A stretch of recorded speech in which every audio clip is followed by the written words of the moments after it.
बिस्मिल्लाहिर्रहमानिर्रहीम। लक़द कान लकुम फ़ी रसूलिल्लाहि उस्वतुन हसना। आमन्तु बिल्लाहि सदक़ल्लाहु मौलानल अज़ीम व सदक़ रसूलुहुन नबियुल उम्मियुल मुतीउल मुबीनुल मुईनुल करीम व नहनु अला ज़ालिका लमिनश शाहिदीन व शाकिरीन वल्हम्दुलिल्लाहि रब्बिल आलमीन। या खुदा बहरे जनाबे मुस्तफ़ा इमदाद कुन, या रसूल अल्लाह अज़ बहरे खुदा इमदाद कुन, या शहीद करबला, या दाफ़िए करबो बला, गुल ख़ाश ज़ादे गुलगों क़बा इमदाद कुन। गौसे आज़म बमने बेसरो सामा मददे, क़िबले दीन मददे, काबे ईमा मददे, बगिरदाबे बला उफ्ताद कश्ती मदद कुन मदद कुन मदद कुन। या मुईनुद्दीन चिश्ती क़ादिरी यमनारे, या गौसे आज़म मीज़नम दमज़ शेख अहमद रज़ा ख़ां क़ुत्ब आलम मीज़नम बलग़ल उला बिकमालिही कशफ़द दुजा बिजमालिही हसुनत जमीउ ख़िसालिही सल्लु अलैहि व आलिही। करूँ तेरे नाम पे जाँ फ़िदा, न बस एक जाँ दो जहाँ फ़िदा, दो जहाँ से भी नहीं जी भरा, करूँ क्या करोड़ों जहाँ नहीं। जिसको अपने नबी से जितनी मोहब्बत का एहसास हो, कोशिश करें उतनी आवाज़ के साथ रसूल और आले रसूल की बारगाह में दुरूद सलाम की डालियाँ निछावर करें। पढ़ें बावाज़े बुलंद अल्लाहुम्मा सल्ली अला सय्यदिना व शफ़ीइना व नबीना व मौलाना मुहम्मदिन मअदिनिल जूदि वल करम व आलिही व अस्हाबिही व बारिक व सल्लिम सलातु व सलामन अलैका या रसूल अल्लाह सल्लल्लाहु तआला अलैहि वसल्लम। मैं सबसे पहले मुबारकबाद पेश करता हूँ तमाम अरकान कमेटी, बानियान जलसा और जुमला आशिक़ान मुस्तफ़ा को, जिन्होंने इस महफिल को सजाने में दामे दिरमे कदमे सुखने जिस तरह से भी हिस्सा लिया। अल्लाह करीम सबकी कोशिशों काविशों और मेहनत को अपनी बारगाह में कबूल फरमाए और परवरदिगार आलम आज की इस महफिल को हम सबों के लिए ज़रिए निजात बनाए। शुरू से लेकर अब तक आपने खूबसूरत अंदाज में नातो मनक़बत के अशार भाई मोहम्मद अली फैज़ी और भाई अहमदुल फत्ताह साहिब से समाअत किए। उनके अलावा आपने दीगर अशख़ास से भी नातो मनक़बत और तक़रीर समाअत की। मैं गालिबन महफिल की आखिरी कड़ी की शक्ल में आप हज़रात के सामने हाजिर हुआ। ये बात बिल्कुल हकीकत है कि रात बहुत बड़ी हो रही है और एक के ऊपर सुई जा चुकी है और आप लगभग जहां तक मैं समझता हूं 8 साढ़े 8 बजे से यहाँ बैठे हुए होंगे। अब इसमें ज़रूरतें भी होती हैं जो अहम होती हैं, कुछ ज़रूरी काम ऐसे होते हैं जो करने ही पड़ते हैं। तो अगर किसी का इतना ज़रूरी काम हो कि जो उठे बगैर ना होता हो तो मेहरबानी करके उठ जाएं और अपना काम कर लें। मैं देख रहा था आसान भाई ने चंद ज़रूरतमंद लोगों को पकड़ लिया था। अगर थोड़ी देर और पकड़े रहते ना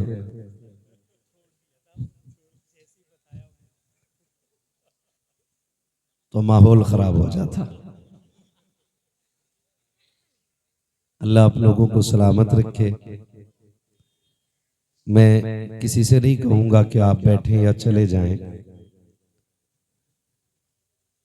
जो मेरी ड्यूटी है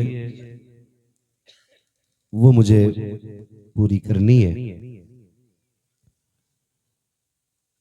इतनी रात को बैठने का मतलब मैं ये भी आपसे नहीं पूछूंगा कितने लोग सुनने आए हैं और कितने सोने आए हैं, क्योंकि मैं जानता हूं जिन्हें सोना होता वो यहाँ आते ही नहीं।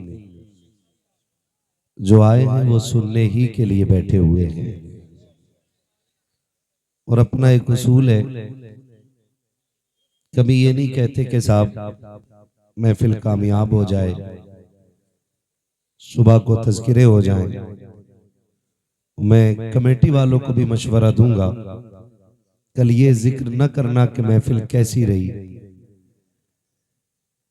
कोई कामयाब कहे, कोई नाकाम कहे, इससे बात नहीं बनती। चूंकि हम बरेली वाले लोग हैं तो हम महफिल को भी आला हजरत के जरिए इस मकाम पे लाके कह दें, रहने दो या डूबो तो अब तो तुम्हारी जानिब, कश्ती तुम्ही पे छोड़ी लंगर उठा दिए।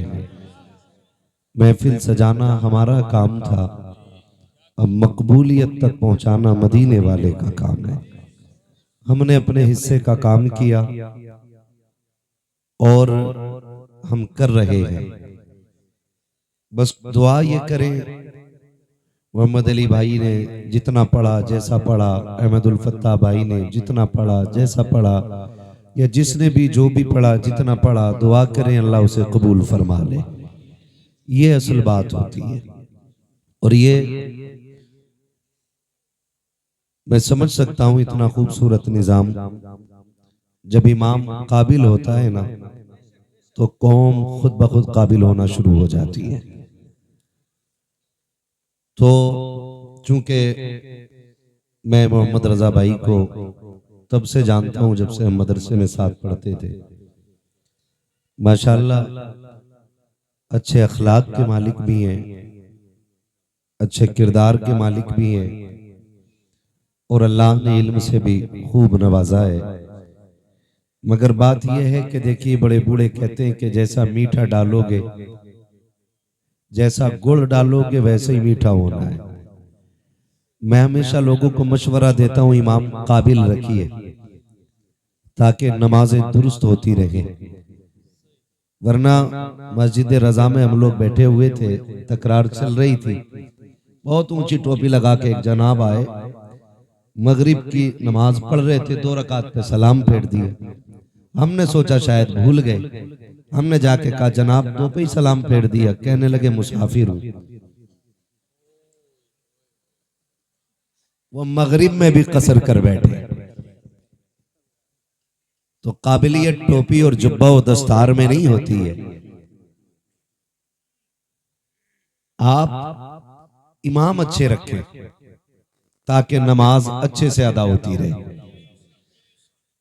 वरना कई बार मस्जिदों में जाना होता है ना, कारी मोहम्मद अली साहब माशाल्लाह हमारे अच्छे हाफिज भी हैं, शानदार कारी भी हैं। ये जितनी अच्छी नात पढ़ते हैं ना, उससे कहीं ज्यादा अच्छा ये कुरान पढ़ते हैं। कभी इनसे कुरान भी सुनिएगा, कभी कहिएगा आज हमें कुरान सुनाए। लेकिन शौक खत्म होता जा रहा है कुरान का हमारे बीच से। पता ही नहीं है कुरान की तिलावत की लज्जत क्या है। कुरान में अल्लाह ने वो कैफियत रखी है, अगर समंदर के किनारे अच्छा कारी पढ़ दे तो वाकई मछलियां तैरना भूल करके किनारे पे कुरान सुनने आ जाए। नात पढ़ना इन्होंने बाद में शुरू किया है, कई सारे किरात के मुकाबले जीते। तो ये शानदार कारी भी हैं। और कुछ लोगों के इल्म में इजाफा करने के लिए बता दूं कि जहां शानदार हाफिज हैं, कारी हैं, अच्छे आलिम भी हैं, फाजिल भी हैं। हाँ, कई बार नात खां जब नाम आता तो तसव्वुर में जहालत आती है। ये भी समझ लें, कमेंट में लोग कुछ भी लिख देते। कभी घर आओ तो इंशाअल्लाह गर्दाने भी याद कराएंगे, मुल्ला हसन भी पढ़ाई जाएगी, हाँ काफिया भी समझाई जाएगी। शुक्र है अल्लाह का, हमने चलते फिरते लोगों से नहीं पढ़ा है। हम तो खुल के कहते हैं, हमारे उस्तादों में शेखुल हदीस हजरते अल्लामा आकिल मिसबाही साहिब किबला जैसी शख्सियतें आती है, जो आज मंजर इस्लाम में दिलो जान से खिदमत अंजाम दे रहे हैं। मजाक बात नहीं है, बुखारी शरीफ की शरह लिख रहे हैं। कई जिल्दें मंजर आम पर आ चुकी हैं और अभी काम जारी है। ये काबिल लोग हैं। तो खुदा तौफीक देना, तो कभी मोहम्मद अली भाई से कहिए एक रुकू भी सुनाए। अभी 1.5 घंटा बाबू नात पड़ी है इन्होंने। अल्लाह आप लोगों को सलामत रखे, इमाम अच्छे रखिए। कई बार मस्जिदों में जाना होता है ना, तो दिल करता नियत तोड़ के भाग जाए। इमाम ही ऐसे रख रखे। जब 5 किलो गल्ला दोगे तो इमाम ऐसे ही मिलना है ना। थोड़ी तनख्वाहों में इजाफा करें, अच्छा इमाम रखें। इमाम अच्छा होगा, इबादत अच्छी होगी। कितने लोग मस्जिद में 5 टाइम जाते हैं? हाथ ना उठाओ भैया, झूठ भी उठ जाएंगे। नीचे कर लो, खुद महसूस करें, अपने आप से पूछें क्यों? क्योंकि कभी कभी दिल नहीं लगता मस्जिद में। उसकी एक वजह यह भी है कि अच्छे कुरान पढ़ने वाले लोग नहीं, काबिल लोग रखिए। और हम तो ये सोचते हैं अगर एक दिन इमाम साहब घर चले जावे ना, तो मुक्तदियों में झगड़ा हो जाए, मुसल्ले पे मुझे आना। दुख चल गए कि मुझसे पहले तू कैसे इमाम साहब के पीछे मैं खड़ा होता हूं। कभी कह रहे आजान मैं पढ़ता हूं, नमाज भी मैं ही पढ़ाऊंगा। मुसल्ला इतना हल्का ना समझिएगा। हम सारे ही आला हजरत वाले लोग हैं। किसी ने आला हजरत से पूछा आपको कितना इल्म है? इल्म कितना है? आज तक तहकीक चल रही है। एक एक शेर की तशरीह हो रही है, लेकिन शेर की तशरीह मुकम्मल नहीं हो रही है। सैकड़ों साल बीत गए, लेकिन आला हजरत अभी समझ में नहीं आ रहे। तो वो क्या कहते हैं? उन्होंने कहा कि बस इतना इल्म है कि मैं अपनी नमाज सही पढ़ लेता हूं। अब सोचिए कितने इल्म की जरूरत है नमाज के दुरुस्त होने के लिए। कितने इल्म की जरूरत है नमाज के दुरुस्त होने के लिए। आला हज़रत जैसा आलिम कह रहा है कि बस इतना इल्म है कि अब अपनी नमाज दुरुस्त कर लेता हूं। यहाँ तो एक आए टोपी ओढ़ के, दाढ़ी भी पूरी थी, उनसे कहा नमाज पढ़ा तो कह रहे होले वाली पढ़ा लेता मैं। जोर से वाली नहीं पढ़ा पाता, होले वाली, धीरे वाली। कहा धीरे वाली क्या तेज वाली क्यों नहीं? इसमें भूल जाता हूं। तो ये कंडीशंस हमारी हैं। ये जो हमारे जलसे होते हैं ना, इन जलसों का मकसद क्या है? इन जलसों का मकसद सिर्फ इतना होता है ताकि हम इन जलसों में आके ये सीखें कि हम दुनिया में आए क्यों आए, हमारे दुनिया में आने का मतलब क्या था। आए, इमारतें बनाई, बिल्डिंगें बनाई, प्लॉट खरीदे, चले गए।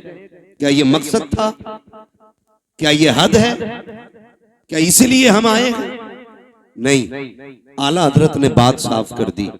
जमीन व जमा तुम्हारे लिए, मकीनो मकान तुम्हारे लिए, चुनीनो चुना तुम्हारे लिए, बने दो जहां तुम्हारे लिए, दहन में जबां तुम्हारे लिए, बदन में है जान, बदन में है जान, बदन में है जान, बदन में है जान। कुछ लोग अभी सर्दी में ठिठुर के बैठे, बोलना नहीं चाह रहे। बोलेंगे तो गरमाई आएगी। देखा ना, मुझे साइंस आती है, कितनी अंदर की बात बताई। बोलेंगे तो गरमाई आएगी। दहन में ज़बा, बदन में है जान, हम आए यहां, उठे भी वहां। जो नहीं बोल रहे वो उठ जाएं, जो खड़े उन्हें बैठने का मौका मिल जाए। हाँ, कभी कभी ऐसा होता है उन्हीं को जाम मिलता है जिन्हें पीना नहीं आता है ना। अगर किस्मत से कुछ सुस्त लोग आगे बैठ गए तो वो उठ के उधर चले जाएं, जो मजबूत लोग हैं वो थोड़े से आगे आ जाएं। हम आए यहां, उठे भी वहां, सबा वो चले कि बाग फले, वो फूल खिले कि दिन हो भले, लिवा के तले सना में खुले रजा की ज़बां। रजा की ज़बां तुम्हारे लिए। अब इतना तो समझ में आ गया हम आए क्यों हैं। एक सवाल आपसे कर लूं, बर्दाश्त करेंगे? निकाह किसकी सुन्नत है?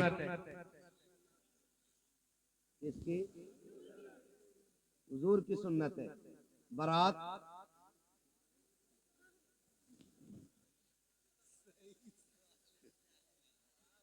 नहीं। और ये बेटी के घर जाके जो ठलुए रोटी तोड़ते हैं, ये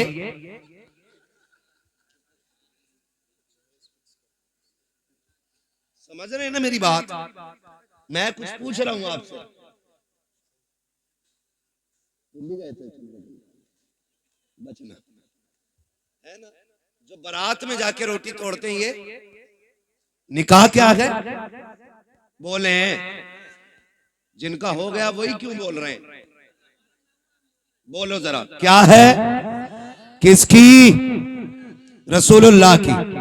एक सुन्नत को अदा करने के लिए कितने गुनाह करते हो, ये भी बोलो मेरे बेटे। एक सुन्नत अदा करने के लिए कितने गुनाह करते हैं, बेहिसाब। निकाह हुजूर की सुन्नत है, और एक सुन्नत अदा करने के लिए क्या क्या न किया। अगर हम आगाज करें जिंदगी का, खुदा सबके बेटों को जवानी दे, बड़ी बात है। इसलिए कि बेटे के सर पे सेहरा देखना ये माँ का सबसे बड़ा ख्वाब है। घर में चांद सी दुल्हन लाना ये माँ का बहुत बड़ा ख्वाब होता है। जब बेटा बाप के कंधे के बराबर खड़ा होता है ना, तो बाप का सीना फख्र से ऊंचा होता है, झुकता नहीं है। बाप का सीना फख्र से ऊंचा होता है। अल्लाह ने मेरे बेटे को जवानी दी है। जब खुदा जवानी दे ना, तो फिर खुदा को ना भूलना। क्या करना है? खुदा को नहीं भूलना है। यही असल है। बेटा जवान हुआ, अम्मा ने क्या कहा? जैसी बेटे जवानी की दहलीज पे कदम रखते, माँ कहती है चांद सी दुल्हन लानी है। मैं समझता हूं हर माँ की कहानी ये होगी, क्योंकि हर माँ अपने लाल से बेपनाह प्यार करती है। मैं कहूं कि मोहम्मद रजा भाई की माँ प्यार करती है, सिर्फ ये गलत होगा। मेरी माँ प्यार करती है, सिर्फ ये भी गलत होगा। आपकी माँ प्यार करती है, सिर्फ ये गलत होगा। हर माँ का एक ख्वाब होता है, मेरा लाल जवान हो, सेहरा पहने, दुल्हन चांद सी मैं ढूंढ के लाऊं। मुझे तो हैरत होती है ना, जब बहुएं आके शिकायत करती, मौलवी साहब कोई तावीज होगा जिससे मेरी बहू का लड़ना खत्म हो जाए। तो मैं कुछ देर सोचता हूं कि इसे ये हो क्या गया है, शिकायत कौन सी लेके आई है, पूछो बात क्या हो गई। तो एक सीधी बात कहती है, पता नहीं मेरी सास को जलन होती है मुझसे। ये एक बेटा मेरी बात कान खोल के सुन ले, और याद रखिएगा, अगर एक रात के जलसे से जन्नत मिलती ना, तो हुसैन 72 गर्दनें नहीं कटवाते करबला में। ये भी कान खोल के सुन लीजिए। अगर जन्नत इतनी सस्ती होती ना, तो फिर करबला में हुसैन ने 71 लाशें नहीं उठाई होती। महंगी है जन्नत, उसे बचा के रखना जरूरी है, बचा के रखना जरूरी है। जब आके ये शिकायत की जाती है ना कि मेरी सास मुझसे जलती है, मेरा एक सवाल हर बहू से है, तुझे पता है ये तुझे कितनी हसरतों से लाई है? जब बेटा 12 साल से ऊपर चढ़ा था ना, तभी से उसने दुल्हन के तस्करे शुरू कर दिए थे। तभी से रिश्तेदारी में जाके कहती थी, सुनो बेटा 15 साल का हो गया, बेटा 18 का हो गया, मेरा बेटा 19 का हो गया। हम भी दुल्हन देख रहे हैं। क्यों? ताकि किसी अच्छी दुल्हन का पता मिल जाए, अच्छी दुल्हन का पता मिल जाए। मेरी बहन, मेरी बेटी, कान खोल के सुन, कोई माँ किसी बहू की दुश्मन नहीं होती है। किसी माँ को अपने बेटे की शरीके हयात से जलन नहीं होती है। आप अगर ये पूछें फिर ये झगड़े कैसे, एक सीधी सी बात है, याद रखिएगा ये सबक जाके बहन बेटी को पढ़ाना, कहना सुनो माँ हर बहू के अंदर एक अच्छी माँ देखना चाहती है।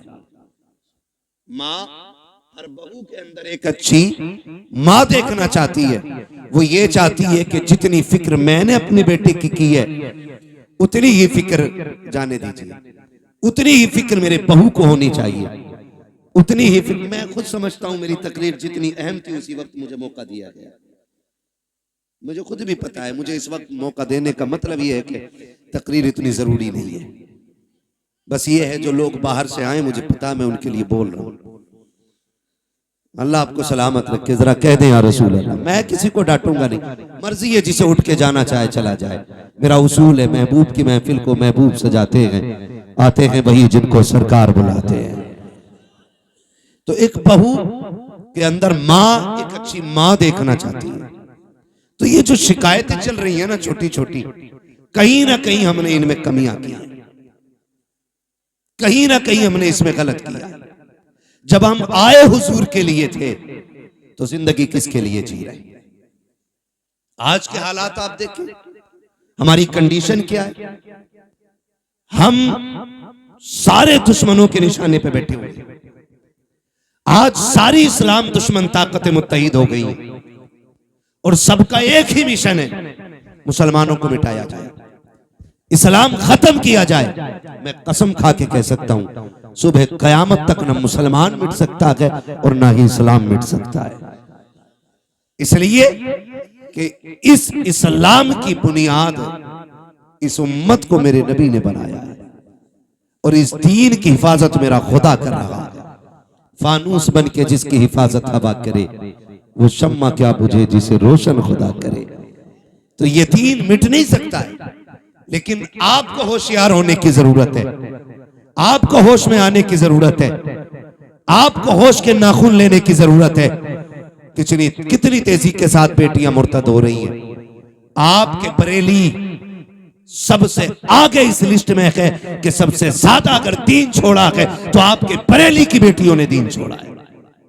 मैं खुल के कह रहा हूं आपसे, क्या किया हमने उनके लिए, कितनी तहरीकें चलाई, कितनी तंजीमें बनाई, कितनी कमेटियां बेटियों की हिफाजत के लिए बनाई गई। मुझे बताया जाए, बस जितनी देर खबर आती है बेटी फला की भाग गई, उतनी देर गुस्सा आता है, उतनी देर प्लानिंग होती है। अगला सूरज निकला फिर वही बेढंगी चाल। कौन बचाएगा इन बेटियों को आकर के? क्या फिर से उमर इब्न खत्ताब को आना है? क्या फिर से शेर खुदा को आना है? क्या फिर कोई सलाहुद्दीन आएगा? क्या फिर कोई मोहम्मद बिन कासिम आएगा? क्या फिर से किसी खालिद बिन वलीद को आना है? नहीं, जिनको आना था आ चुके। अब या तो तुझे खालिद बिन वलीद बनना है या मुझे खालिद बिन वलीद बनना है। ये बात कान खोल के सुन लीजिए। मुझे नारों की जरूरत नहीं, तुम्हारी वाह की जरूरत नहीं। मेरा उसूल है, मैं आईना को दिखाऊंगा दाग चेहरे के, जिसे खराब लगे सामने से हट जाए। हमें फैसले करने पड़ेंगे, हमें जजमेंट लेना पड़ेगा, यहां बैठ करके ये इत्तेफाक राय करना पड़ेगा कि बेटियों को बचाना कैसे। किसी की एक गई, एक के जाने से कोई फर्क नहीं पड़ता है। लाखों भी चली जाएं तो इस्लाम को फर्क नहीं पड़ता है, इसलिए कि इस्लाम शान वाला था, शान वाला है और शान वाला। तकलीफ कब होती है? जब वो किसी गैर के बिस्तर पे बैठ के कहती है मैं अब्दुर्रहमान की बेटी हूं, मेरा नाम फातिमा है। तब दिल धड़कना छोड़ देता है, तब जी में आता है ये नाम लेने से पहले इसकी जबान कट क्यों नहीं गई। हमें सोचना पड़ेगा हम कर क्या रहे हैं। आबादी कम है हमारी, तादाद कम है हमारी, मुझे बताओ पैसा कम है हमारे पास। हमारे पास जितना पैसा आया हमने या तो प्लॉट खरीदे या होटल बनाए या हमने बिजनेस आगे बढ़ाया, लेकिन कौम के फ्यूचर के बारे में किसी ने नहीं सोचा। मुखालफत नहीं करता मोहम्मद रजा भाई, हर बस्ती में कई मदरसे हैं, होने चाहिए। हर इलाके में खानकाह है, होनी चाहिए।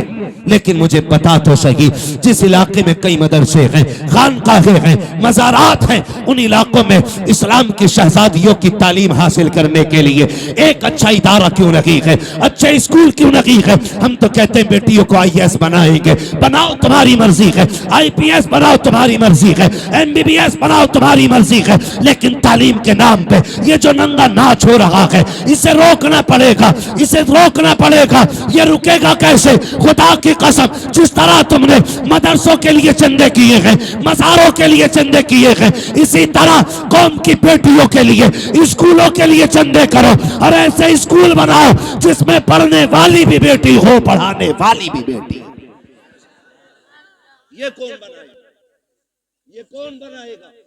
क्या कोई आएगा? और नहीं। मैं सच कहता हूं, 3 चीजों से बेटियां हमारे हाथ से गई। नंबर 1, ऑनलाइन पढ़ाई, इसने बेटियां छीन ली। नंबर 2, ट्यूशन, इसने बेटी छीन ली। नंबर 3, शादियों के बढ़ते खर्चे, इन्होंने बेटियां छीन ली।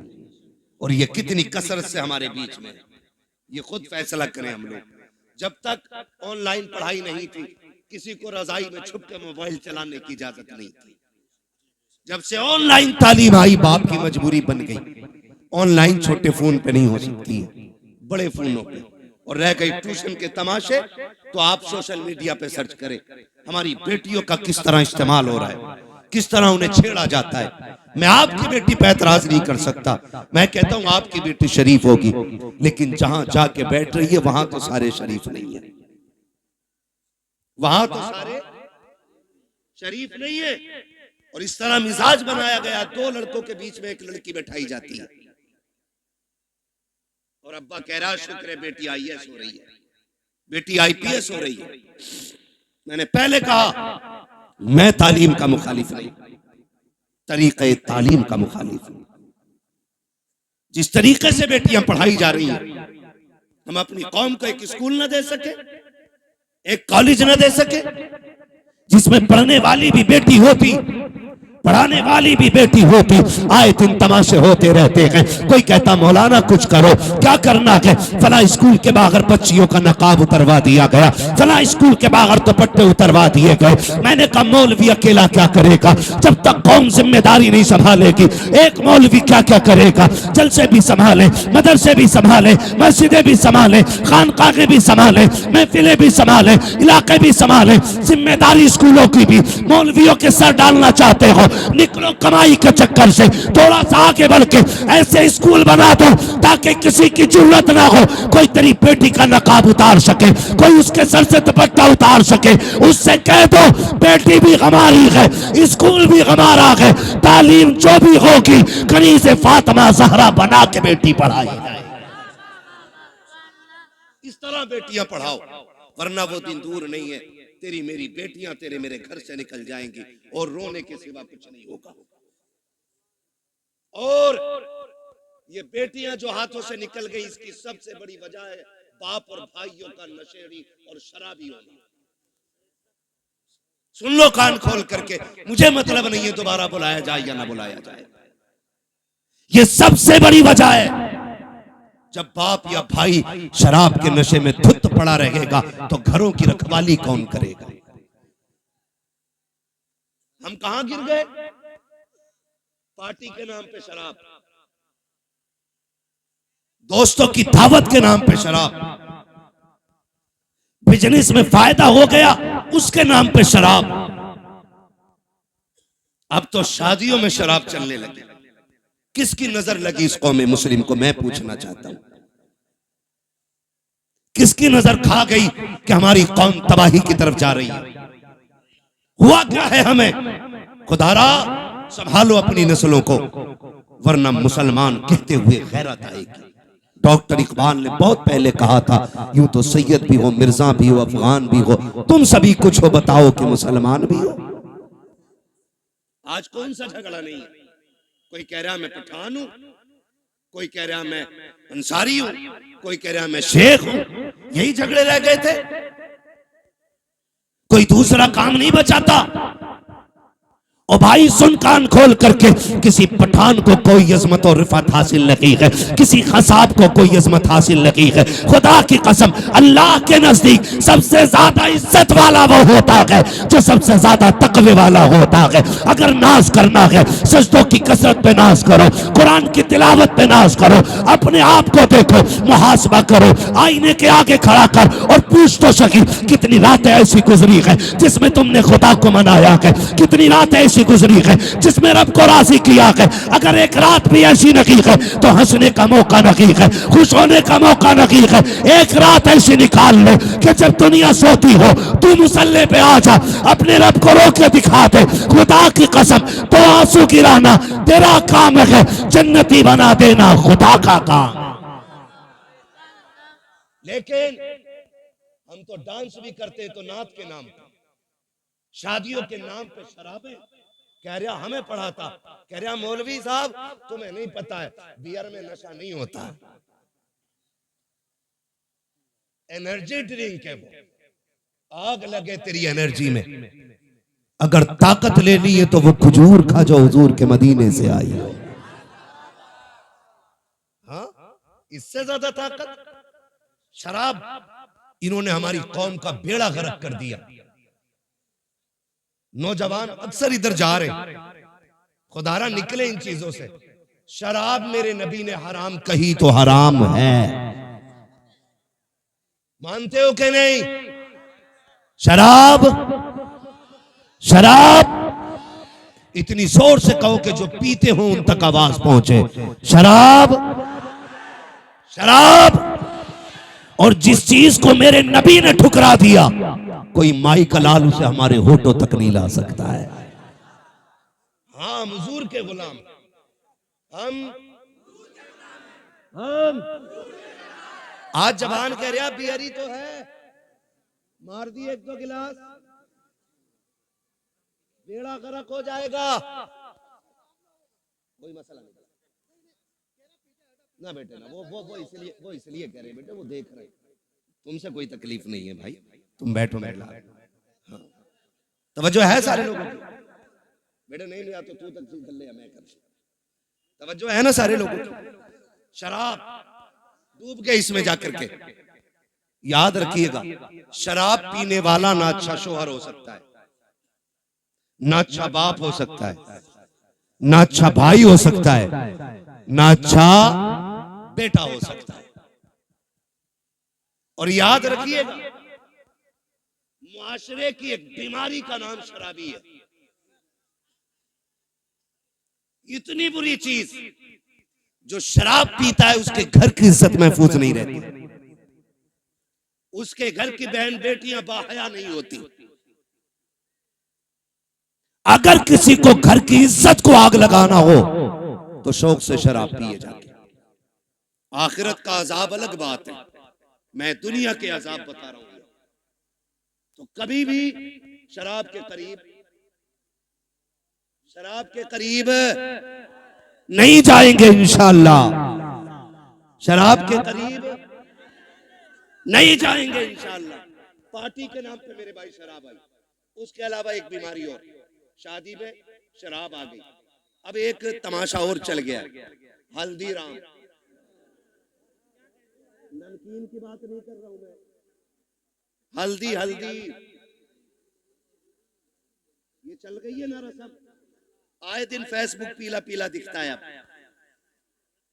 हल्दी डे, हैप्पी हल्दी है। इतनी धुन से तो शबे बारात का एहतमाम नहीं करते जितनी धुन से हल्दी का कर रहे हैं। यूं तो सैयद भी हो, मिर्जा भी हो, अफगान भी हो, तुम सभी कुछ हो, बताओ कि मुसलमान भी हो। क्यों लगती है हल्दी भाई?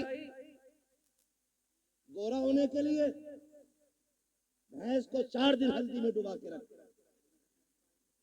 काली की काली रहेगी, वो गोरी। तूने हल्दी क्यों लगाई? हाँ इमाम साहब ये बात बोल देना, इनका हिसाब करो, मेरे लल्ला की शादी से जल गए। क्यों इन पे लल्ला नहीं है? ये कंडीशन होती है। असल में बात क्या है ना, लोग उन्हें धुन से सुनते हैं जिन्हें पैसा देना पड़ता है। जो महीने के 10,000 लेता तो उसकी बात भी नहीं सुनते। ये भी कड़वी सच्चाई है। कभी ये सोच रहे हो कि अपनी जमात के खिलाफ ना, मैं जानता हूं। तो ये कंडीशन हल्दी की, हल्दी इसलिए लगती है ना कि गोरा हो जाए। गारंटी है मेरी जात, जिसकी शादी हो ना उसे 4 दिन हल्दी ना लगा, 10 दिन एतकाफ की नियत करा के मस्जिद में बैठा दे। कुरान और तस्बीह दे दो और उससे कह तुझे दुनिया की बात नहीं करनी। अल्लाह की इज्जत की कसम खा के कहता हूं, अगर 10 दिन में चेहरे पे निखार ना आ जाए तो नाम बदल देना। जो चीज थी हमारे पास वो खत्म हो गई। हल्दी अकेला एक की शादी थी तो 4 पीले बने घूम रहे, सारे मेंढक लग रहे है ना। 4 लड़कों ने पहने, कहा ये कौन है? कहा मेरा कजिन है। ये कौन है? फ्रेंड है। ये कौन है? फला से। ये कौन है? फला। इसने हल्दी क्यों लगाई? कि मुझे देखा। इसने हल्दी क्यों लगाई? कि इसने इसे देखा। हमने हल्दियों के तमाशे इतने कर दिए, हम शरीयत भूल बैठे, दीन पर से पुश्त डाल दिया। क्या इसी को इस्लाम कहा जाता है? खुदा के वास्ते सुधर जाओ, वरना कौम को तबाही से कोई नहीं बचा सकता है। क्या तमाशे हल्दी के नाम पे नहीं हुए? खुदा की कसम, हल्दी पे देखो तो सही, हाथों में घुनघुने बांधे गए। जिन मर्दों को कुछ पहनने की इजाजत न की, उन्होंने हाथों में घुनघुने पहने, गले में भैंस वाली जंजीर पहनी। क्या हो रखा है? कैसे इज्जत बढ़ती है, शान बढ़ती है। खुदा की कसम खा के कहता हूं, जिसको दाढ़ी भारी लगती हो उसके सोना पहनने से इज्जत नहीं बढ़ती है। अगर इज्जत बढ़ानी है, सोने को ठोकर मार, दाढ़ी को सीने से लगा। सोना देख करके बेवकूफ इज्जत करेगा, दाढ़ी देख करके खुदा के फरिश्ते इज्जत करने लग जाते हैं।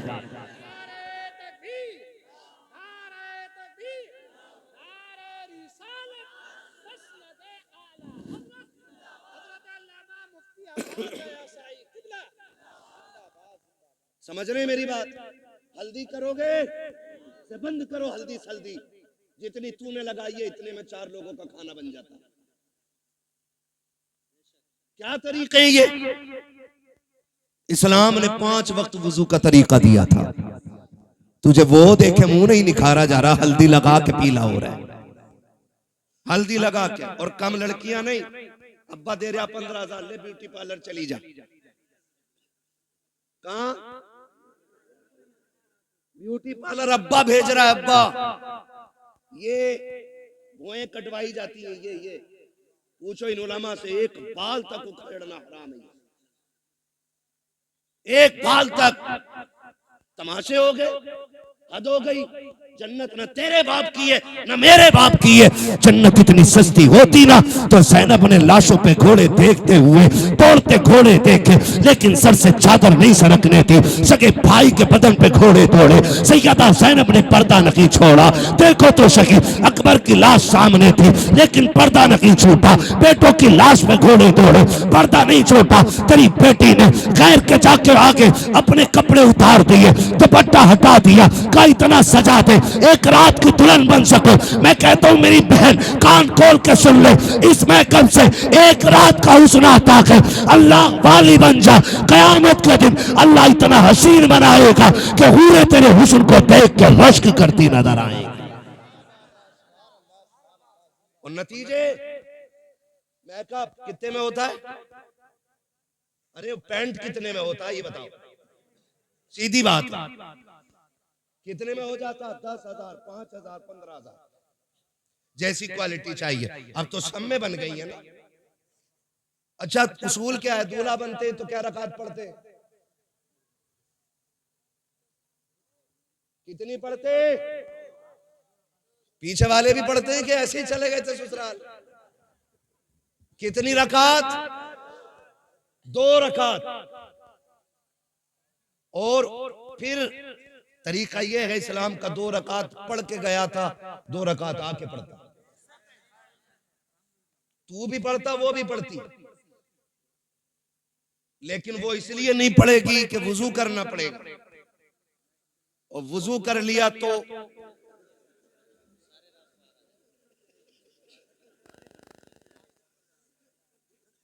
मसला पुट्टी छूट जाएगी। बच्चा कह रहा अगर वुजू कर लिया तो पुट्टी छूट जाएगी। ये राज सारे ही जानते। हाँ? अब नुकसान जानते हो? जब पहली रात देखा था तो लग रही थी परी की बच्ची, अगले दिन जब देखा ना तो लग रही थी चुड़ैल की बच्ची। इसके नुकसान आप जानते? इंसान की नजर में जो चेहरा समा जाता फिर उसको उसी चेहरे से मोहब्बत होती है। अगर वो बदल जाए तो मोहब्बत कम हो जाती है। यही वजह है जो तलाक कसरत से हो रही है। याद रखिए, यही वजह है जो तलाक कसरत से हो रही है। ए मेरी बेटी खातून जन्नत के दर की कनीज कहलाने वाली, जरा सोच तो सकी, तुझे रब ने बाहया बनाया था, तेरी गोद में सलाहुद्दीन आया, तेरी गोद में खालिद बिन वलीद आए, तेरी गोद में उमर इब्न खत्ताब आए, तेरी गोद में अबू बकर सिद्दीक आए। तू नबी तो ना बन सकी, लेकिन नबियों को जन्म देने का शरफ तुझे दिया गया है। तू नबी तो ना बन सकी, लेकिन नबियों को तूने गोद में लेकर लोरियां दी है। रब ने तुझे बड़ा मकाम बख्शा था, बड़ी इज्जतें अता की थी। आज क्या हो गया है, तेरी गोद में आने वाला डांसर तो हो रहा है, कुरान का कारी नहीं हो रहा है। तेरी गोद में आने वाला बदमाश तो हो रहा है, लेकिन नबी के दीन का आलिम नहीं बन रहा है। क्या हो गया है, क्या जात बदल गई है, या तरीके बदल गए हैं। ए मेरी कौम के शहजादियों, आज भी औरत हो, कल भी तुम औरत थी, आज भी तुम्हारी गोदों में आ रखे हैं बच्चे, कल भी तुम्हारी गोद में बच्चे आते थे। लेकिन फर्क है, आज शादी से एक दिन पहले बेगैरती की चादर ओढ़ के गैरों के सामने चेहरे खोल देती हो, खुदा की कसम। लेकिन कल की औरतों का उसूल ये था, हजरत मौलाए कायनात मौला अली का दौरे खिलाफत है, इस्लाम की शहजादी यकात के साथ गुजर के जा रही है। रास्ते में एक नौजवान गुजरा, हवा का झोंका आया, उसने बच्ची के चेहरे से नकाब उड़ा दिया। न बच्ची ने नौजवान को देखा, न बच्ची को देखने की खबर है। जैसी कपड़ा हटा, झोंका आया, उस नौजवान की निगाह उस लड़की की आंखों पे पड़ जाती है। इतनी खूबसूरत आंखें कि दिल दे बैठा। घर आया, खातिमा को बुलाया, कब पता तो करो फला खातून कौन है, कहाँ की रहने वाली है, उसकी आंखें इतनी खूबसूरत हैं। खातिमा ने पता लगाया, कहा फला की बेटी है, फला घर में रहती है। उसने कहा उस तक मेरी शादी का पैगाम पहुंचा दो। कोई बदतमीजी नहीं, कोई बदमाशी नहीं, कोई चैटिंग, कोई कॉलिंग नहीं है, सिर्फ एक बार देखा है, आंखों पे दिल आ गया, पैगाम भेज दिया है रिश्ते का, कहा मैं उससे निकाह करना चाहता हूँ। खातून गई जाके कहती है, बेटी फला नौजवान तुझसे निकाह करना चाहता है। बच्ची ने कहा था वो मुझसे निकाह क्यों करना चाहता है, कहा वो तेरी आंखों का आशिक बन बैठा है। कहा उसने मेरी आंखें कहाँ देखी, कहा तू कल चौक में जा रही थी, हवा के झोंके से दुपट्टा हटा, उसकी निगाह तेरी आंखों पे पड़ गई थी। ए बेटी वो तेरी आंखों का दीवाना बन बैठा है। उसने कहा माई ठहर अभी आती हूँ। अंदर गई, जब बाहर आई है, एक हाथ में चाकू था, दूसरे हाथ में तश्त में रखी हुई आंखें हैं। उसने कहा माँ ये जाकर के आंखें उस नौजवान को दे दीजिए। औरत ने देखा चेहरे पे खून बह रहा है, तश्त में रखी हुई आंखें हैं। कहा बेटी हाय ये क्या कर दिया, कहा जाओ जाके नौजवान को दे दो और उससे कह दो तेरी निगाह इन आंखों पे पड़ गई है, मुझे कयामत में खातून जन्नत के सामने जाना है। अगर इन आंखों की वजह से उनके सामने शर्मिंदगी उठानी पड़ी तो मेरे जीने का मतलब खत्म हो जाएगा।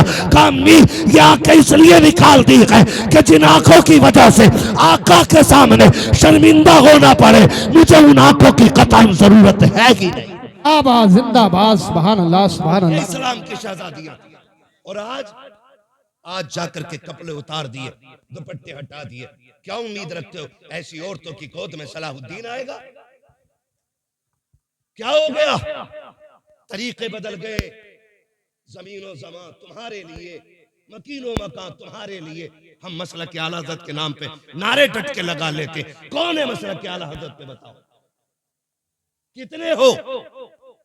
उनकी जिंदगी हम देखें और फिर अपनी जिंदगी देखें। कोशिश करें अल्लाह हमें आला हज़रत के तरीके पे चलाए। हाँ, समझने की भी जरूरत है और पढ़ने की भी जरूरत है। माफ कीजिएगा, कुछ लोग मिजाज बनाए बैठे हैं, जन्नत तो मिल ही रही है। इमाम गजाली जैसा सूफी जिसकी आज तहरीर पढ़ो तो लगता है दिल सीना चीर के बाहर आ जाएगा। मुकाशिफतुल कुलूब पढ़ने बैठ जाओ तो रोंगटा रोंगटा खड़ा होता है। जिसकी तहरीर में इतना असर है उसकी जात में कितना असर होगा। लेकिन जानते उन्होंने क्या कहा था? कहते एक फिक्र चैन से सोने नहीं देती। कौन सी फिक्र? कहा कि ये डर लगा रहता है पता नहीं ईमान पे मौत आएगी कि नहीं। है कोई जिम्मेदारी, है कोई गारंटी? इमाम गजाली जैसी शख्सियत कहती है कि डर लगता है पता नहीं ईमान पे मौत आएगी कि नहीं आएगी। कहते हैं काश कोई ये खुशखबरी दे दे कि जहन्नम में जिसे सबसे आखिर में निकाला जाएगा और निकाल के जन्नत में डाला जाएगा। गजाली वो तू होगा। कहते हैं खुदा की कसम हंसते हंसते जिंदगी गुजार देंगे। ना हम गजाली हैं, ना हम सूफी हैं, सही से पक्के मुसलमान भी हम नहीं हैं, और बेफिक्री इतनी कि डर कोई नहीं है। खुल के गुनाह चल रहे हैं, डट के चैलेंज के साथ। हुजूर निकाह तुम्हारी सुन्नत है, डांस जरूर करेंगे हम, डीजे जरूर बजाएंगे हम। बताओ, कौम का बेड़ा गर्क होने को है और मेरी कौम के बेगैरतों को डीजे बजाने से फुर्सत नहीं। मैं उन्हें गैरतमंद कहता ही नहीं जो बेटे के निकाह पे, भाई के निकाह पे, अपने निकाह पे डीजे बजाएं। गैरत क्यों नहीं आती है? निकाह करते वक्त तुझे हुजूर की याद क्यों नहीं आई? मुझे बताया जाए। और ये डीजे बुढ़िए बुढ़िए तुम्हारे यहां भी होती है, वो औरतें जिनके बाल सफेद हो जाते हैं, अगर ढोलक ना आवे ना 7 दिन पहले तो कह रही लगी ना रहे ब्याह अल्लाह का। गफूरन तू बुला, मजीदन तू मगा बजा। इसके पैर कब्र में लटक गए और इसे बिना ढोलक के मौज ही नहीं आ रही। 3 बजे खीले लेके लौट रही है ढोलक में से, और इससे ईशा की पढ़ने कहते तो कहते घुटने काम ना करते। मुसल्ले पे उठा नहीं जा रहा इससे, और नाली ऐसे कूदती चली जा रही है जैसे हिरन जा रहा है। ये कंडीशन है। जिन हाथों में जिस उम्र में तस्बीह होनी थी उनमें ढोलक है, फिर रोना किस बात का है? इसी वजह से बेटे शराबी बन गए। जब माएं नचनियां होंगी ना तो फिर बेटे सलाहुद्दीन नहीं बनने, फिर शराबी और जुआरी बेटे पैदा होंगे। इसलिए कि मां का ही कदम अच्छा नहीं था, मां का ही कदम अच्छा नहीं था। खुदारा रवैये बदलो, अपने रवैये, और ये ढोलक खत्म होगा इंशाअल्लाह। खत्म करेंगे इंशाअल्लाह, वादा कर रहे हैं इंशाअल्लाह। 7 दिन पहले ढोलक बजा, बातें बहुत सारी हो जाएंगी, वक्त मेरा मुकम्मल हो चला है। मैं आपसे चंद बातें कहना चाहता हूं। थके तो नहीं हो ना अभी आप? मेरी बात समझ में आ रही है ना? मैं जानता हूं आप 5 घंटे से लगातार साउंड की आवाज कानों से आपके टकरा रही है। आप थके न थके, पर्दे थक गए होंगे, ये फितरत है। मगर आपसे मैं चंद बातें कहना चाहता हूं। होता क्या है, क्या दिन पहले डीजे बज रहे आजकल?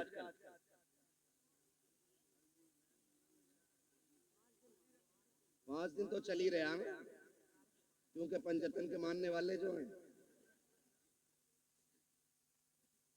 पहले। अच्छा, डीजे की कोई तखसीस है कि बेटे में बजेगा या बेटी में? अब तो हो रहा है कि नहीं?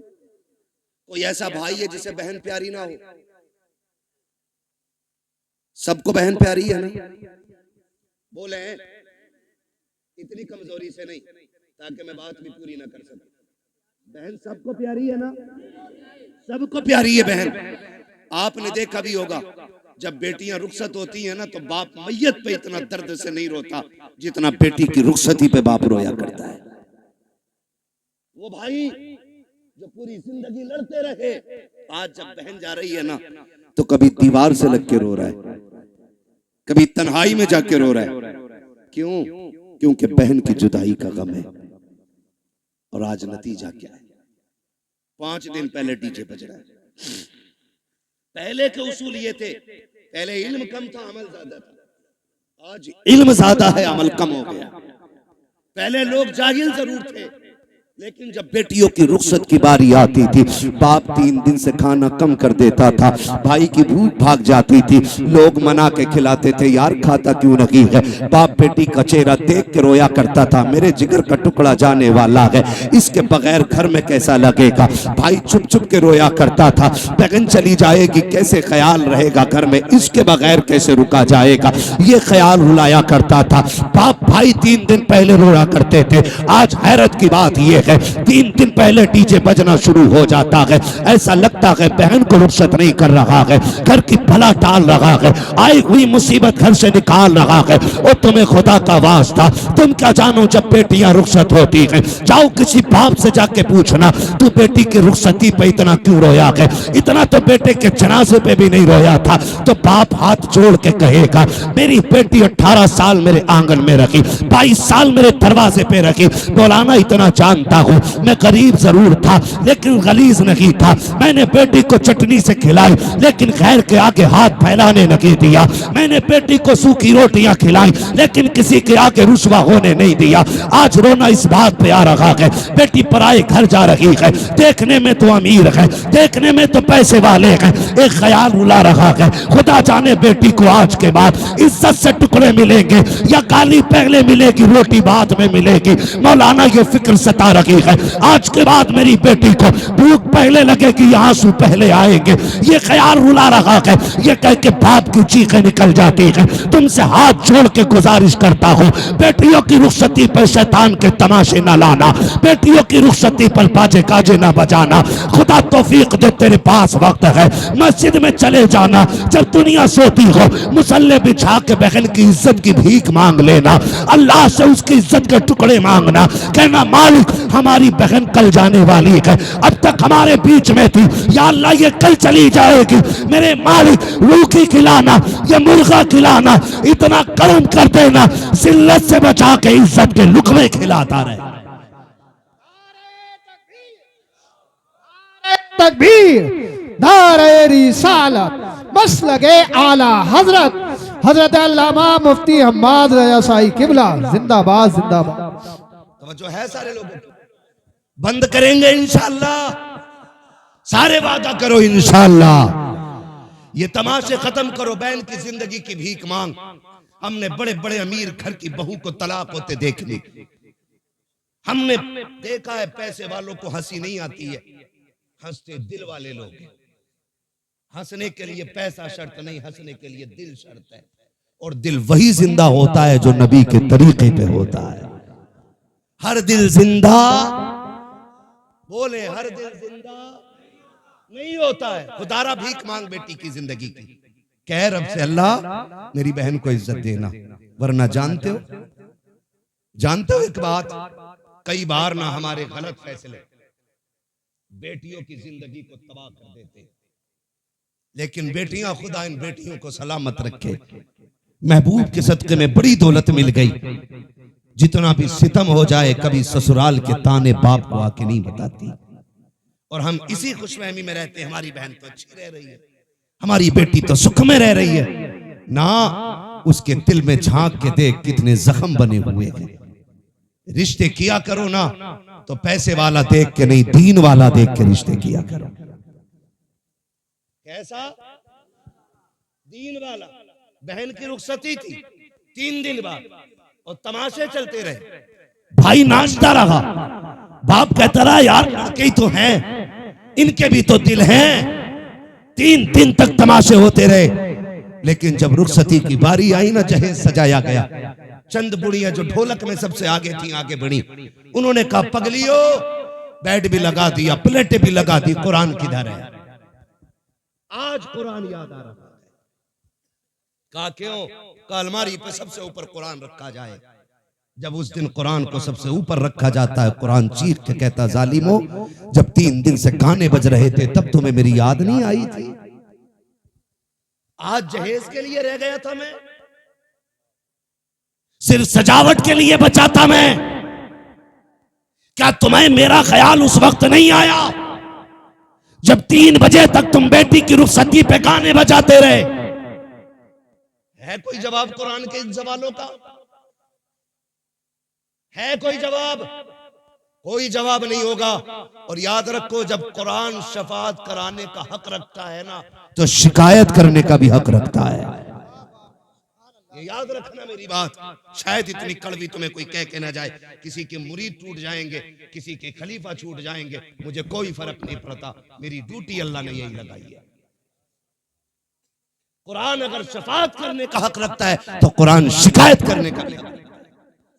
तुमने सिर्फ जहेज के लिए कुरान रखा, फिर जब बेटी रुखसत होने लगी, कौन सा तमाशा ना हुआ है। पहली बात तो जब बारात आई तो दूल्हा की गाड़ी वहां तो रुकती नहीं जहां बैठना है, कहां ससुराल के दरवाजे पे, क्यों, वहां वेलकम होना, आग लगे तेरे वेलकम में, वेलकम होना, वेलकम, वेलकम नहीं, ये वेलकम है। हाँ, वेलकम होना है। और वेलकम के लिए किधर गाड़ी गई, किधर जाती है, किसके, मुखिया के, प्रधान के, ससुराल के, किसके गेट पे, ससुराल के गेट पे। खुद बताइएगा, ससुराल के गेट पे गया था, इस्तकबाल किसे करना चाहिए था, मर्दों को करना चाहिए था, किसको करना चाहिए था, मर्दों को करना चाहिए था। भाई होते, चचा होते, बाप होते, ताऊ होते, चचा साथ भाई होते, किसको करना था, लेकिन करता कौन है,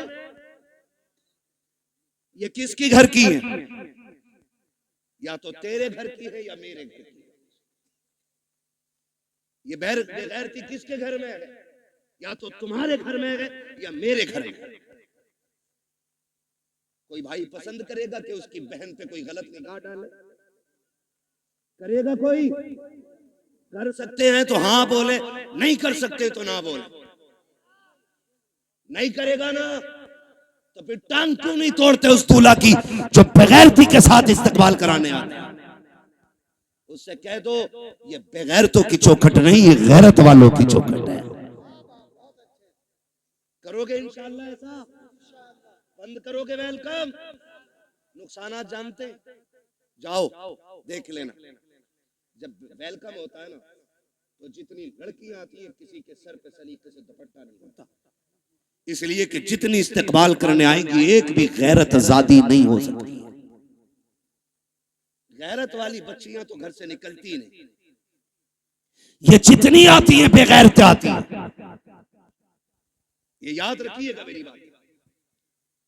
जितनी आती हैं बेगैरत आती है, कोई जूस दे रही है, कोई पानी पिला रही है, कोई शरबत दे रही है, कोई कोल्ड ड्रिंक पिला रही है, कोई मीठा खिला रही है। मैं पूछना चाहता हूँ, ए इस्लाम की शहजादी, तुझे रब ने हया का जेवर पहनाया था, गैरतों की चादरें उड़ाई गई थी, तू तो कनीज़ फातिमा ज़हरा बनाई गई थी, बता तो सही तेरा क्या बनेगा। आज जब बेटियां आती हैं वेलकम के लिए, भाई भी बेगैरती की चादर ओढ़ लेता है। आप बाप की आंखों में भी गैरत का पानी नहीं है, कोई रोकने वाला नहीं है, सारे पीछे हट जाते हैं। जितने दूल्हा के साथ जाते हैं वेलकम के लिए वो छटे हुए कौम के गुंडे और आवारा होते हैं। जितनी बच्चियां सामने से आती हैं वो सब की सब बदचलन और बेगैरत होती हैं। अब मुझे बता तो सही, हमारा इस्लाम तो ये कहता है जहाँ पे एक अजनबी औरत अजनबी मर्द हो वहाँ तीसरा शैतान होता है, जहाँ दोनों तरफ बेगैरत हो, बता वहाँ कौम का नतीजा क्या होगा। मैं आपसे पूछना चाहता हूँ, जब बेगैरती के साथ ये नतीजे निकलते हैं तो बताओ कौम को किन मुश्किलों का सामना करना पड़ेगा। 4 दिन के बाद जब बेटियां बाप का मुंह काला करके जाती हैं तब मौलवी के पास दुआ के लिए जाते हो, पीर से तावीज लेने जाते हो, फजर से पहले पहले आ जाए ताकि इज्जत रह जाए। ओ जालिम, अब कोई तावीज काम नहीं आएगा, अब कोई दुआ काम नहीं आएगी। 18 साल बिगाड़ा है बेटी को, इस गलती का मुदाफा 1 मिनट के तावीज से नहीं होगा। अगर नस्लें बचाना चाहते हो 1 दिन की उम्र से लेकर के शादी तक अपनी बेटी की ऐसी परवरिश करो जैसी परवरिश मेरे नबी ने खातून जन्नत की है। खातून जन्नत ने जैसी परवरिश सैयदा ज़ैनब की है। खुदा की कसम बहुत इनकी होगी, आने वाला सलाहुद्दीन अय्यूबी पैदा हो। जिंदाबाद जिंदाबाद, दारे तकबीर, दारे रिसालत, मसलगे आला हजरत, उलमाए सुन्नत, जिंदाबाद जिंदाबाद। बंद करेंगे ये तमाशे इंशाअल्लाह। जितने वादा करते हाथ उठा के कहें इंशाअल्लाह। अब भी देखो किसके नस्ल में भी लहू में बेगैरती हाथ नहीं उठाए, देखो दाएं बाएं किसने नहीं उठाया है। जरा बंद करेंगे ये तमाशे इंशाअल्लाह। आज मैं दूसरी बार आया हूं, एक बार पहले भी आया था तो बारिश हो गई थी रब के करम से। आज आया हूं, आज 1 घंटे से ऊपर बात हो गई है। क्या नाम है अपनी इस बस्ती का? मुन्नीलाल, कितने लोग इस गांव के अंदर हाथ उठा के बता दें जियो सलामत रहो माशाल्लाह। लग रहा है पूरा गांव हुजूर की महफिल में आ गया है ना? अल्लाह सलामत रखे। ठीक है जी, जितने इस गांव के लोग हैं वो हाथ उठाएं, जरा हाथ उठाने क्या भाई बेटे, फरमाइशें कई सारी है मेरे लाल, और भी लोगों की फरमाइश है। देखो जलसा, मैं जानता हूं मुझे नंबर बहुत देर में मिला है, लेकिन मैं चाहता हूं अगर देखो अगर काम ना हुआ तो फिर ये आपका 2-2.5 लाख खर्च करने से कोई नतीजा नहीं है। ये सुन लीजिएगा। हाथ उठाएं जो इस बस्ती के लोग हैं, उठाए जरा। या रसूलुल्लाह, देखें गुलामों ने हाथ उठाए हैं। या अल्लाह, जितने इस महफिल में आए हैं आज की रात के सदके सबको महबूब का सच्चा गुलाम बना दे। हाथ अभी ऊपर ही रखने हैं ना, ऊपर ही, नीचे नहीं करने भी हाथ अभी नीचे नहीं करने। अल्लाह खातून जन्नत का सदका अता करे, हमारी बहन बेटियों को कनीज़े फातिमा ज़हरा बना दे। वादा करो आज के बाद इस बस्ती में डीजे नहीं बजेगा इंशाअल्लाह। वादा करें सारे लोग, डीजे वादा करें, डीजे। देखो बोल कौन नहीं रहा है, डीजे नहीं बजेगा। गैर शरीक कोई भी रस्म अदा नहीं होगी, शराब से बचेंगे इंशाअल्लाह। वादा करें इंशाअल्लाह, जो डीजे बजाएगा उसका बाइकाट करेंगे इंशाअल्लाह। हाथ अब नीचे कर लीजिए, हुजूर की महफिल में वादा हो गया। इमाम लोग हैं, कितने इमाम हैं? 3 इमाम हैं, 2 हैं अभी। मैं इन 2 से अर्ज करूंगा और तीसरे तक मेरा पैगाम पहुंचा देना। खुदा के वास्ते आप मसलक आला हज़रत वाले लोग हैं, आप भी अहद कर लें जिस बारात में डीजे आएगा न उसमें निकाह पढ़ाएंगे न उसमें खाना खाएंगे। ये उलमा की भी जिम्मेदारी है। और इंशाअल्लाह मुझे उम्मीद है ये ताजुश शरिया वाले लोग हैं, या आला हज़रत वाले लोग हाथ उठ गए हैं तो वादा पूरा किया जाएगा इंशाअल्लाह। इंशाअल्लाह ढोल बंद होगा, गाने बंद होंगे। और अगर करना ही है ना, बस आखिरी बात सुन ले जरा, कहते हैं या रसूल अल्लाह, शादी पे कार्ड छपते हैं, दावतें होती हैं, जाती है ना, सबके नाम होते हैं। क्या हमारे कार्ड में हुजूर का नाम भी होता है? खाला के नाम का कार्ड है, फूफा के नाम का कार्ड है, मामू के नाम का कार्ड है, किसी कार्ड पे हुजूर का नाम भी लिखा है कि नहीं? आप कहेंगे कैसे हुजूर को कार्ड जाएगा कैसे? एक सीधी सी बात है, खाला को कार्ड इसलिए दिया कि वो आए, खालू को कार्ड इसलिए दिया वो आए, फूफा को कार्ड इसलिए दिया वो आए, सारे रिश्तेदारों को इसलिए कार्ड दिया गया ताकि वो आए। एक कार्ड मदीने भी भेज दिया करो। आप कहेंगे कैसे? वो कार्ड सीधा सा है, निकाह तेरा हो महफिल हुजूर की सजा लिया करो। महफिल हुजूर की हो, सुना है आप हर आशिक के घर तशरीफ लाते हैं, मेरे घर में भी हो जाए चरागा। हुजूर को बुलाने का बस यही एक कार्ड है। दूल्हा तेरा बेटा बने, सेहरा मदीने वाले का होना चाहिए। वो सरवरे किश्वरे रिसालत जो अर्श पर जलवागर हुए थे, नए निराले तरफ के शामा अरब के मेहमान के लिए थे। है ये सेहरा चलता हो और दूल्हा तेरा बेटा बना हो, फिर देख सिर्फ हुजूर नहीं आएंगे, रब करम करेगा तो फरिश्ते हुजूर के साथ आ जाएंगे। तो एक कार्ड हुजूर के लिए जाएगा इंशाअल्लाह। और जरूरी नहीं है मोहम्मद अली फैजी आए तब महफिल सजेगी, अहमद उल फत्ता आए तब महफिल सजेगी, हम्माद आएगा तब सजेगी। मैं कहता हूं कोई भी ना आ सके ना तो मुफ्ती अहमद रजा मोहम्मद रजा भाई को बैठा दे माइक पे, क्या हुजूर की नाज सुना। वो जब देखते हैं ना, मुंह नहीं दिल देख के आया करते हैं। तो इंशाअल्लाह ये कार्ड हुजूर को जाएगा इंशाअल्लाह। और जिस घर में डीजे बज जाता है उस घर में हुजूर को नाराज कर दिया जाता है। फिर कह रहा कौरमा कम पड़ गया मौलाना, मुफ्ती साहब ने फातिहा हल्की पड़ी थी, कम क्यों पड़ा है?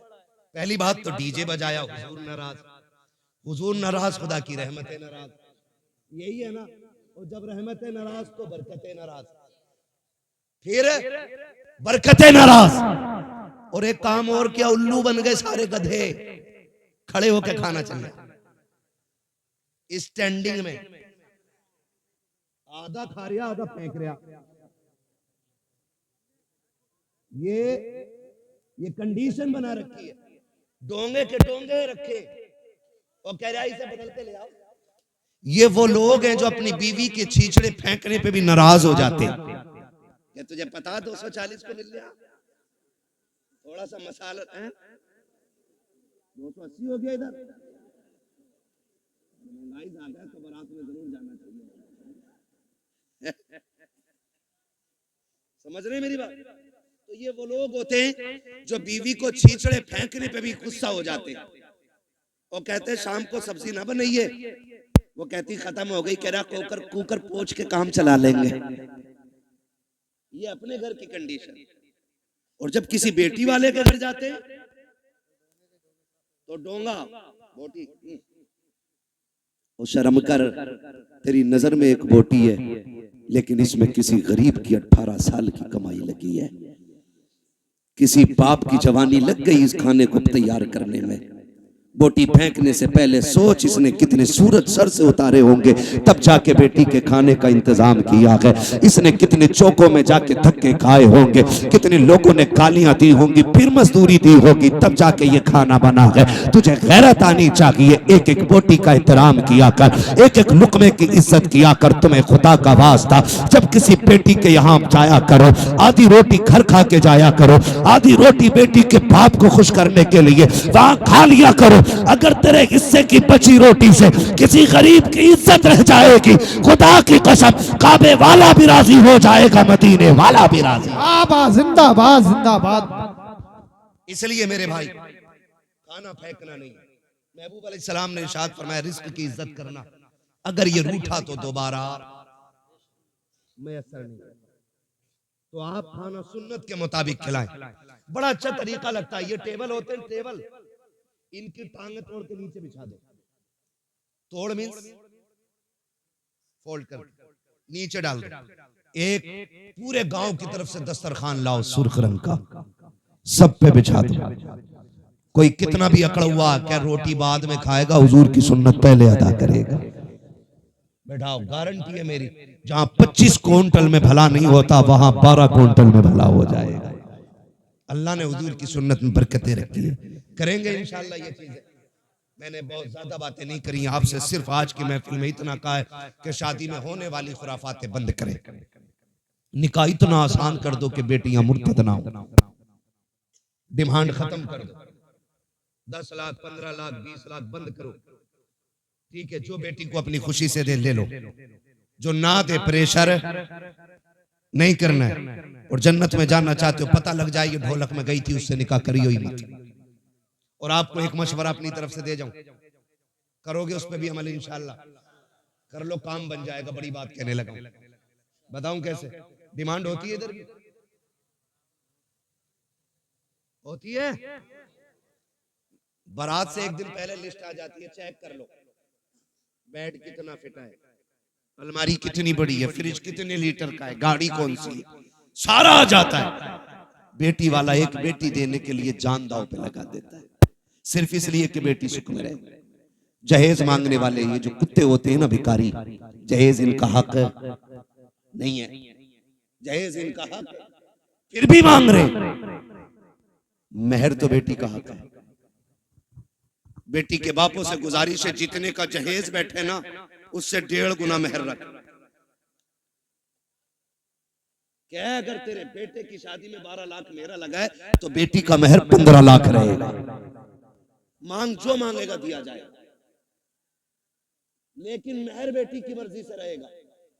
और ये जो कहते हैं ऐसे निकलना यार, ऐसे निकलना जितनी हो जाते हैं लंडा गरीब फटीचर औकात तभी याद नहीं आई जब बेटी के पास बाप के पास लिस्ट आई है जो तेरा हक भी नहीं था।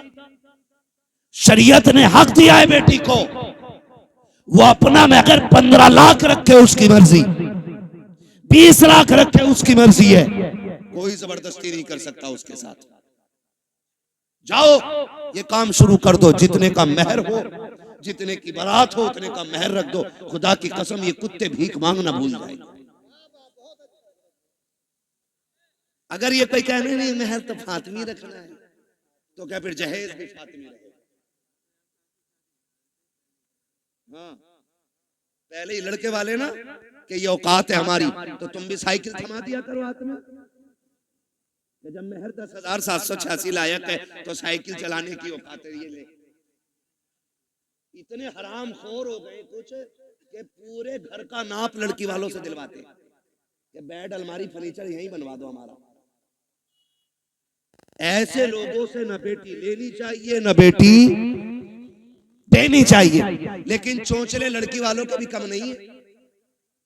3 दिल आला लटका लिया गले में बुद्धा के लड़के ने तो पीछे लग गया कलोंडिया करूंगा इसके साथ, जबकि हाई स्कूल में फेल है, किसी काम का नहीं था तो मेडिकल पे बैठ गया। बुखार का टाइम निकल गया, बुरा ना मानिएगा, बुखार का टाइम निकला, इसे इंजेक्शन लगाए कई टेढ़े कर दिए। सारे डॉक्टर खराब नहीं होते। आप किसी को ना देखें, मैं आपकी तरफ देखने लगूं, हिसाब नहीं दे पाओगे। अभी खड़ा करके बिस्मिल्लाह सुन लो तो अभी दुआए कुनूत 90% को याद नहीं होगी। लेकिन बात समझने की कोशिश करें। क्यों किसी की दौलत देख के बेटी झोंक देते हो? अगर दामाद ढूंढना है ना मस्जिद में जाके देख, जो 5 वक्त का नमाजी आंखें बंद करके बेटी दे दे। जो रब का हक अदा कर सकता है वो तेरी बेटी का भी हक अदा कर सकता है। जो रब का हक अदा नहीं कर सकता वो तेरी बेटी का भी हक अदा नहीं कर सकता। तो निकाह देखभाल के करेंगे इंशाल्लाह, रिश्ते देखभाल के करेंगे। कोई डिमांड वाला आए ना तो उससे ना पहले तय कर लो जितने का तेरा जहेज रहेगा उतना हमारी बेटी का महर रहेगा, कर या ना कर। कम से कम इबलीसों से तो बच्चियां बच जाएंगी, दुनिया के कुत्तों से तो बच जाएंगी। और याद रखिएगा जो एक बार मांगता है वो बार बार मांगता है। भिखारियों की आदत नहीं जाती। तुम्हें क्या लगता है ये भीख मांगने वाले गरीब होते? तिरकों के हिसाब से चिल्लर होती है इनके घरों में। करोड़ों के मकान है मुंबई में इनके जो भीख मांगते, मगर आदत नहीं जाती मांगने की। कटोरा अच्छा लगता है। ऐसा ही दामाद होता है, कभी जहेज के नाम पे मांगेगा, कभी छोचक के नाम पे मांगेगा, कभी भेली के नाम पे मांगेगा, कभी किसी चीज के नाम पे, कभी किसी, ये मांगते ही रहेगा पूरी जिंदगी। बेटी उसे दे जिसे मांगने की आदत खुदा से हो। और नौजवानों तुम भी ससुराल से मत मांगना। मांगोगे ससुराल से, मांगोगे इसलिए कि ससुर के देने से भला नहीं होता, खुदा के देने से भला होता है। किसके देने से भला होता है? खुदा के देने से भला होता है। अल्लाह तुम्हें सलामत रखे। मैं नाराज नहीं हूं, कुछ लोग चले गए, मैं इस बात पर खुश रहता हूं मेरे हिस्से में किरिम किरिम आई। जितना मठा था वो सारा छन गया है, ये किरिम आई है। और जितने बैठे रह गए इतने अमल करने पूरा इलाका बदल डालेंगे। और कोई ये कोशिश मत करना लो बरेली में तो फला के ऐसा हुआ, सबको देख के करोगे तो कुछ नहीं होगा। तुम अमल शुरू कर दो, तुम्हें देख के जमाना बदलने लग जाएगा। ऐसे बनो कि जमाने के साथ नहीं, ऐसे बनो जमाना तुम्हारे साथ चलने लगे। करेंगे इंशाल्लाह। मांगने वाले को बेटी मत दो। और अगर मैं कहता हूं कोई बेटी रह भी गई तो सब्र कर। किसी ने दौलत की वजह से नहीं अपनाया, किसी ने हुस्न की वजह से नहीं अपनाया, रह गई बाप के दरवाजे पे, चल सब्र से जिंदगी गुजार ले। मौत तुझे भी आनी है, मौत अमीरों को भी आनी है। फर्क इतना है जो झुटला के चले गए, ठुकरा के चले गए पैसों की वजह से, अल्लाह इनकी कब्र में कोड़े चलाएगा। और जब तू कब्र में पहुंचेगी अल्लाह तेरी कब्र को जन्नत की क्यारी बना डालेगा। तो रह गए हैं तो सब्र से जिंदगी गुजरेगी। और अगर हमें बेटी देनी है तो नेक लोगों के हवाले करनी है। करेंगे इंशाल्लाह। मैंने सारी बातें आपसे कह डाली है। शराब से बचेंगे इंशाल्लाह, जुए के करीब तो नहीं जाएंगे इंशाल्लाह। ये मेरे क्लासमेट दोस्त हैं, मैं इनसे पूछ लूंगा कभी भी फोन करके जुआ तो नहीं चल रहा। अगर इन्होंने बता दिया चल रहा तो किसी मौलवी को जलसे में नहीं आने देना। बदलो यार, ये जो 3 लाख लगाए हैं, ये जो 4 लाख आपने जलसे में लगाए, इसका कुछ हल होना चाहिए। कोई ना कोई रिजल्ट आना चाहिए। कम से कम इतनी तब्दीली हो जाए, आज के बाद किसी शादी में गाना नहीं बजना चाहिए। नहीं बजेगा ना इंशाल्लाह। जो बजाएगा उसके यहाँ दावत खाने में जाइए। इमाम निकाह पढ़ाने नहीं जाए, उसके बेटे को नमाज पढ़ाने के लिए इमाम नहीं जाए। हट जाओ। कैसे निकाह नहीं, जनाजे में भी नहीं आना। ये फाइनल कर दो, फिर देखे हमने किसने बजाया। कोई शान गाजे बाजे से नहीं बढ़ती, शान बाजे गाजे से बढ़ती तो हजरत अली की बारात ना, अली दूल्हा बन के सादगी से हुजूर की चौखट पे नहीं आई। सादगी में अल्लाह ने इज्जत रखी है। तो करेंगे इंशाअल्लाह। फरमाया गया लक़द कान लकुम फ़ी रसूलिल्लाहि उस्वतुन हसना, मेरे महबूब की जिंदगी आपके लिए बेहतरीन नमूना है, हुजूर का किरदार अपनाना है।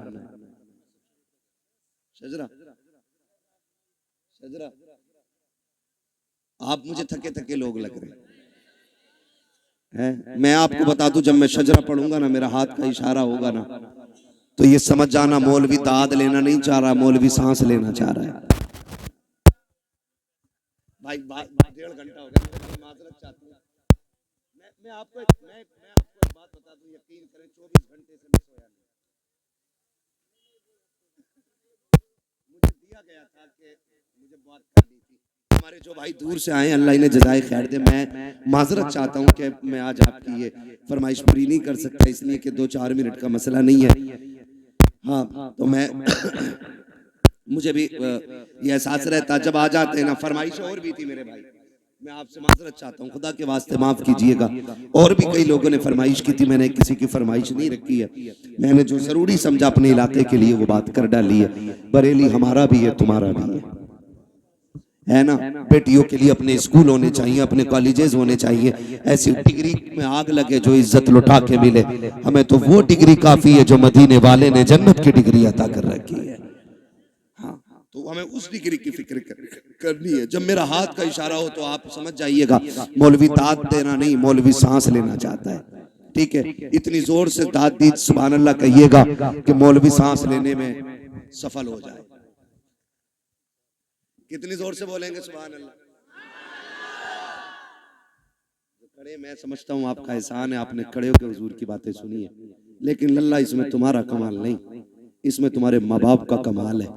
परवरिश इतनी अच्छी की है कि पूरी महफिल खड़े खड़े सुन ली है। अल्लाह तुम्हारे माँ बाप को सलामत रखे, है ना। जरा बोल दे सारे सुभान अल्लाह। इससे ज्यादा शोर हमारे यहाँ चनों में हो जाता है जब बटने का नंबर आता है। तो मैं आपसे कह रहा हूँ इतनी जोर से सुभान अल्लाह के मैं सांस ले सकूं। बोले जरा सुभान अल्लाह। सुभान अल्लाह। क्या कहूँ आपसे, अल्लाह आपको सलामत रखे। रात इतनी होगी, इतनी ठंड में भी इतनी आवाज है, इससे भी ज्यादा आवाज है, हैं? अच्छा, आपकी दाढ़ी पूरी है? इंशाल्लाह। नहीं नहीं, बस बस बस। देखो, अल्लाह सबको तौफीक दे, अल्लाह करे हुजूर की सुन्नत सबके चेहरे पे सजे।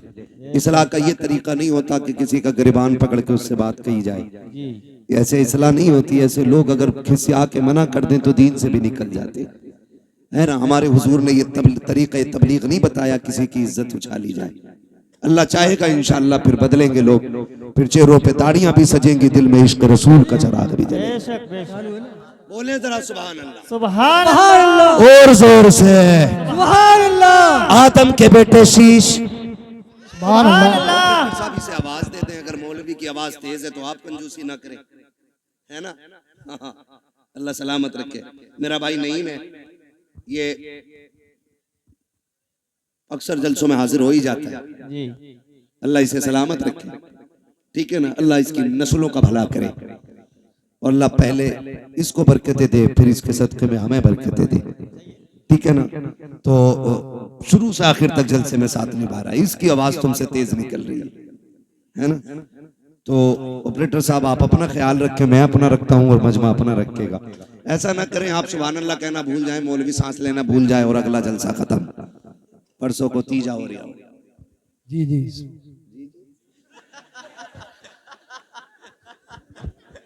नहीं मैं भाई, नईम तो नहीं है, ठीक है ना। वादा करते ना मेरी बातों पे अमल रहेगा इंशाअल्लाह। इंशाअल्लाह। शादी ब्याह के ये तमाशे खत्म होंगे ना इंशाअल्लाह। इंशाअल्लाह। कमेटी वाले कितने लोग हैं, जरा हाथ उठा के बता दे। कमेटी वाले, कमेटी वाले, कमेटी वाले, कमेटी वाले। अल्लाह करे ये सिर्फ जलसे की कमेटी ना हो, हुजूर की उम्मत की कमेटी बने और हर जरूरियात दीन के लिए आपको आगे आना है। अगर बेटी गरीब हो तो एक चंदा उसके लिए भी होना चाहिए, जैसे जलसे के लिए किया, ताकि गरीब की बेटी भी इज्जत से रुखसत हो सके। ठीक है ना। अगर कोई डीजे बजा रहा है, इकट्ठे होके जाके उसे समझाएंगे, आप लोग ना माने तो फिर रोकेंगे सबको, बाकी की जिम्मेदारी मस्जिद के इमाम पे होती है। ठीक है ना। मैंने अपने भाई मोहम्मद रजा भाई से कह दिया है, मैंने कह दिया, मोहम्मद आशिक कादरी साहब, सुभान अल्लाह, तो कादरी कर कादरी रख कादरियों में उठा, कदर अब्दुल कादिर कुदरत नुमा के वास्ते। इसलिए आला हजरत ने कहा, क्यों उसकी तशरीह मेरे इमाम के शेर की तशरीह मेरे मुर्शिद ताजुश शरिया ने की। उन्होंने कहा अख्तर कादरी खुल्द में चल दिया, खुल्द वहां है हर एक कादरी के लिए, जन्नत कादरियों के लिए है, कादरी जन्नत के लिए है। तो ठीक है, इंशाअल्लाह अमल रहेगा मेरे भाई।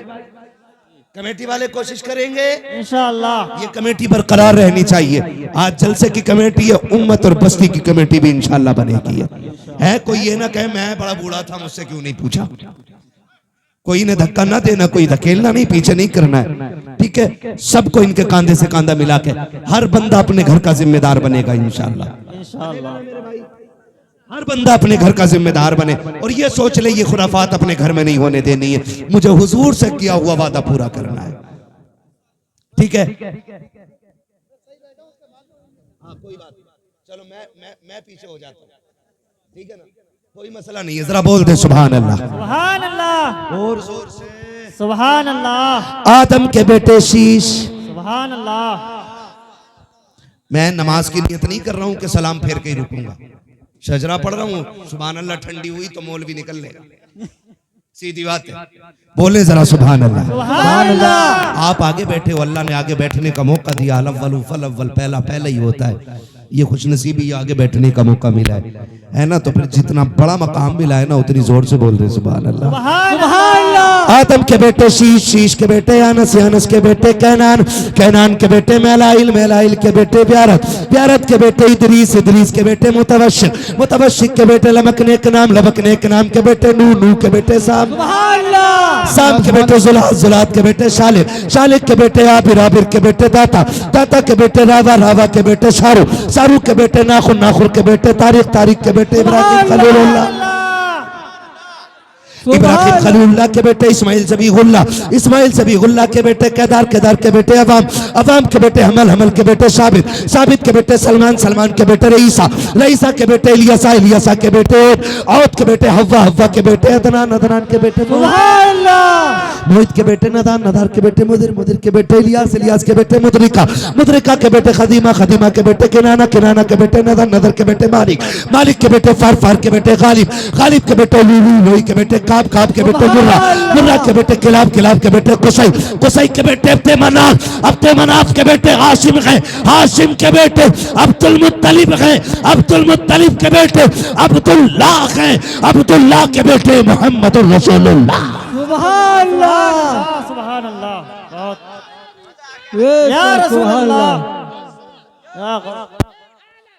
जिंदाबाद, ताया फरिया, ताया फरिया।